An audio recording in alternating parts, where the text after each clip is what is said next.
Insurance Business TV was on site at the MGAA Conference 2025 and caught up with some of the sector's leading executives for its Big Question series.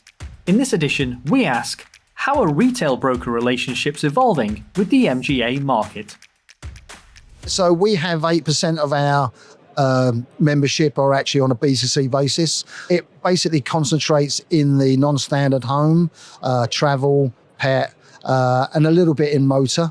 Okay, motor is quite challenging in terms for MGA, purely around the margins, because it's a good motor book might earn sort of 69s, early 70s a ratio. So it's quite difficult when you add the expenses and commission onto that to make money. So it's starting to grow. The insurtech sort of sector obviously tends to start out in that sort of retail broker consumer sort of area from that perspective. There's always going to be a place for MGAs in that sort of retail consumer space, certainly in non-standard, certainly with climate change and what happens. I mentioned flood sort of slightly earlier, and it will continue to grow. But when you look at the composition of the MGA market and the speciality market, it is heavily weighted towards commercial as opposed to that consumer business.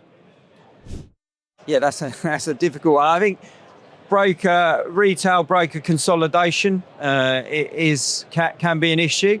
We discuss about being close to your customer. How do you get close to your customer? So, if that settles down a bit, I think people will understand the customer's needs and be able to articulate that properly to insurers. It's a three-way relationship we look for. So insurer, broker, customer. And the closer you are in that three-way relationship, the better deal you can get across the insurance cycles. So I think retail brokers is an interesting one. We're as a brand, we're not really geared up to be speaking directly to retail customers. We do it via our MGA partners, if you like. For us, it's all about powering and supporting their success. I do think, though, that retail brokers increasingly are looking at MGAs through the same lens as they would an insurer. So they're looking for stable capacity. And there's lots of calls actually for some sort of accreditation might be a good idea. So there was a recent survey done where 81% of brokers actually would welcome something like an AM Best rating for MGAs themselves, which just shows that credibility in where you're placing your customers is incredibly important. So I'd say that means that the bar from a professionalism perspective for MGAs just needs to continue to rise because they're being viewed in exactly the same way as some of the larger insurers. I think we've seen a real sort of boom. I think it's a really good time in terms of that. I think there's a real sort of historically, like a lot of the MGA relationships maybe didn't have so much sort of broker influence, and I think we've seen that change quite a lot recently.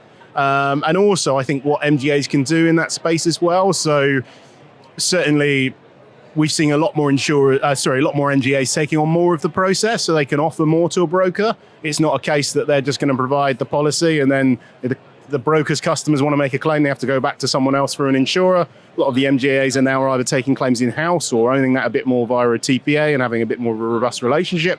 And then there's also the extra stuff they can offer to the brokers as well. We've seen some of the big MGAs sort of offering almost perks and benefits, maybe more commission, etc. So yeah, definitely something that's growing in that space.